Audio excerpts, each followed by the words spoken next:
Olá, alunos, tudo bem? Em parceria com a Secretaria de Cultura e Economia Criativa do Estado do Rio de Janeiro, através do projeto Cultura Presente nas Redes 2, iniciamos hoje o curso Educar, Sambar e Transformar, com 4 aulas para você conhecer um pouco do que é uma escola de samba, como surgiu o carnaval, o processo da existência das escolas de samba e como essas escolas de samba elas são julgadas. Na primeira aula, o professor Emerson ele vai contar a história do carnaval e como ele foi introduzido aqui no Brasil. A sua turma vai descobrir que o carnaval vai muito além das escolas de samba. Acompanhe aí com a gente, fica ligadinho em todas as aulas. E a gente espera que você goste. Nessa primeira atividade, nós iremos entender um pouco mais do carnaval e com que ele conversa. Primeiramente, carnaval não é só uma festividade que se resume nas escolas de samba. O seu processo histórico é muito grande. Ele está ali desde o começo, ali na antiguidade, com os egípcios, passa ali no período da Idade Média, vai ali para o período da Idade Moderna, da Idade Contemporânea, até chegar nos tempos em que nós vivemos. A própria ideia de carnaval, no caso, vai além de escola de samba, como eu já disse. Engloba blocos, cordões, grandes sociedades e assim por diante. Festas que acontecem nas ruas ou até mesmo em lugares privados ou fechados, como por exemplo acontecia no baile de fantasias do Teatro Municipal. O carnaval, ele tem várias formas de comemorar, né, de se perceber também. Existe o carnaval de Veneza, com suas máscaras ornamentadas, todo aquele luxo.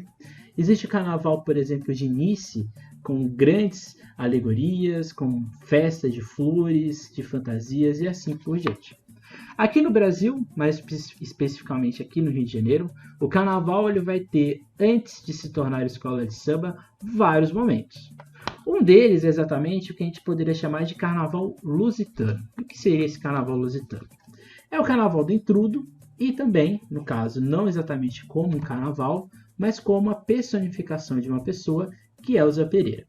Os intrudos é uma tradição portuguesa que vem lá da Ilha dos Açores, da Ilha da Madeira, exatamente, esse lugar onde morou e nasceu o Cristiano Ronaldo, e Cabo Verde. O intrudo, no seu início, ele era uma verdadeira algazarra, era mais uma bagunça do que necessariamente uma festa. As pessoas jogavam baldes, águas de cheiro e outras várias coisas umas nas outras, e isso gerava um caos nas ruas.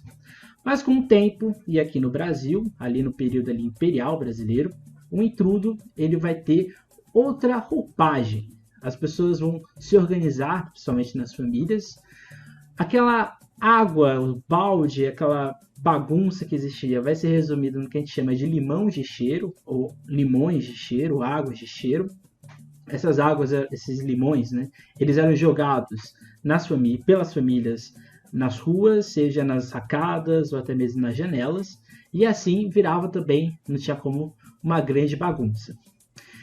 Mas também uma tradição que vai ter aqui no Brasil é exatamente do Zé Pereira, ou, no caso, de José Nogueira de Azevedo Paredes, ou Zé Pereira. O Zé Pereira ele ficou conhecido por ser um português que veio para o Brasil, e no caso, ele saía nas ruas tocando uma zabumba, e não só ele, outros amigos vinham acompanhando toda a folia e também as pessoas, os foliões. Só que esse carnaval português, ele vai ser reconhecido, ele vai ser percebido pelo poder público brasileiro depois da proclamação da República como uma festa, se assim podemos falar, muito bagunçada, muito primitiva, entre aspas, muito atrasada.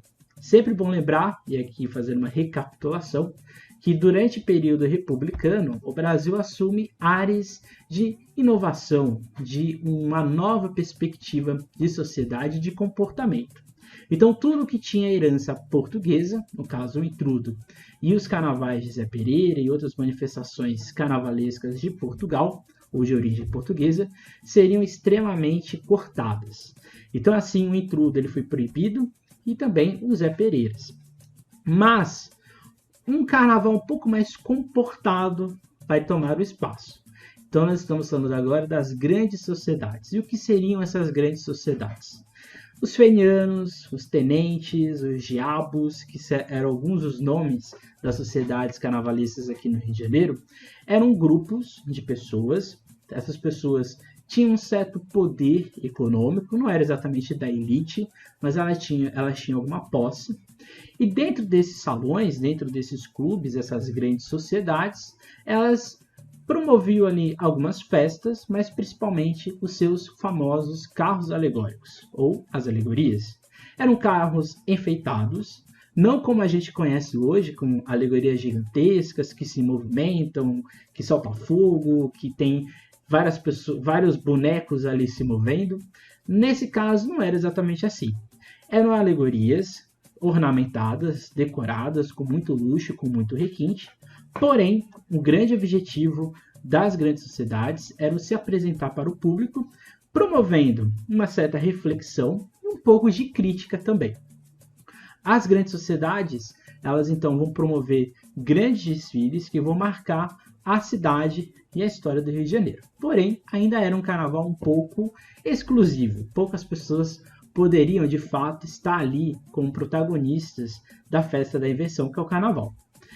Também, dentro desse carnaval um pouco mais comportado, existiam os cursos. Os cursos eram calhambeques, ou carros, com uma certa abertura, então eles não tinham o capô, né, que fica em cima do carro, e as pessoas ficavam ali, sentadas, jogando confete, serpentina e outras coisas para o público. Então, ou seja, numa sociedade que tinha acabado de sair de um século, o século XIX para o século XX, em que poucas pessoas tinham acesso a uma quantidade, um poder econômico não muito grande. Então, os cursos eles também tinham uma certa exclusividade. Poucas pessoas poderiam estar nele. Então, assim, os cursos eles passavam pelas principais vias da cidade do Rio de Janeiro, mas ainda não era um carnaval popular. O carnaval um pouco mais popular e ainda dentro de uma certa organização vai ficar nas mãos dos ranchos. Os ranchos, diferente dos cursos e das grandes sociedades, eles tinham uma certa sonoridade, ou seja, existia uma musicalidade por trás dele, que era chamada exatamente de marcha rancho. Os ranchos eles têm uma hibridação, né? Eles são mesclados entre uma cultura europeia, no caso da folia de reis, mas também no caso da manifestação africana, que é o congado, ou o congo, ou os cucumbis. O rancho ele era uma espécie de procissão, mas não era exatamente uma procissão, porque ele tinha ali toda uma festividade. Os ranchos eles passavam nas casas de figuras importantes, de não só da sociedade, mas principalmente religiosas, como por exemplo algumas baianas. Os ranchos eles tinham ali uma sonoridade, como eu disse, instrumentos de sopro, instrumentos de corda, e ele tinha uma estrutura, que eu vou falar aqui, vai parecer um pouco uma escola de samba. Existiam mestres de harmonia, existiam também os mestres de canto e os mestres de sala, então, ou seja, pessoas que organizavam um cortejo, apresentavam um cortejo para o público. Existia, olha só, uma coisa muito interessante, um mestre sala e uma porta-estandarte que levava uma espécie de bandeira ou uma espécie de estandarte. Curioso, né? Pois é daqui boa parte da herança do que a gente vai ter também dos mestres-salas e porta-bandeiras que a gente vai ver nas atividades mais para frente. O que é interessante a gente perceber nesse primeiro momento aqui de entender o carnaval. Porque o carnaval de escola de samba, ele não surge do nada. Ele é um processo grande, um processo que está acontecendo no tempo e no espaço. O tempo é esse começo do século XX, então, ou seja, estamos falando aqui de um Brasil que acabou de sair da escravidão, de um Brasil que acabou de se tornar república, de um país que era dividido dentro de uma instância política entre Rio e São Paulo, entre Rio, São Paulo e Minas Gerais, mas politicamente Minas e São Paulo, e tendo o Rio de Janeiro, o estado da Guanabara, como o epicentro político de fato. Além disso, como a gente pode perceber, o carnaval intrudo, o carnaval do Zé Pereira, ele foi criminalizado, ele foi colocado como um carnaval que não deveria acontecer por ser considerado atrasado. Esse carnaval não possuía musicalidade. Como a gente também percebeu, o carnaval das grandes sociedades dos cursos também não tinha uma musicalidade. mas indiretamente as alegorias das grandes sociedades vão ser um reflexo, um espelho para no futuro existir exatamente as alegorias dentro das escolas de samba. E no caso dos ranchos, eram manifestações negras, então seja uma parte da população que não tinha o mesmo recurso econômico das grandes sociedades, ou no caso dos cursos, mas que possuíam uma musicalidade, uma estrutura sedimentada, que está acontecendo no tempo e de origem profundamente africana, negra, na cidade do Rio de Janeiro. Dos ranchos vão surgir vários elementos que vão influenciar as escolas de samba, mas o principal deles é exatamente mestre-sala e a porta-estandarte. O interessante, que a gente pode perceber aqui, é que o carnaval, no caso, na cidade do Rio de Janeiro, vai surgindo aos poucos, vai tendo interesse popular em diversas camadas sociais. Mas vai ser essa camada um pouco mais marginalizada, que estava começando a ser excluída da sociedade, que vai, da exclusão, fazer um processo de organização para o que a gente vai chamar hoje de desfile das escolas de samba do Rio de Janeiro. Mas isso nós veremos na atividade a seguir, ou na próxima aula, quando nós vamos falar exatamente dos cordões, dos blocos e aí sim do surgimento das escolas de samba. Até a próxima e tchau! E aí, o que você achou? Você curte carnaval de blocos, de bailes ou carnaval das escolas de samba? Comenta aqui embaixo.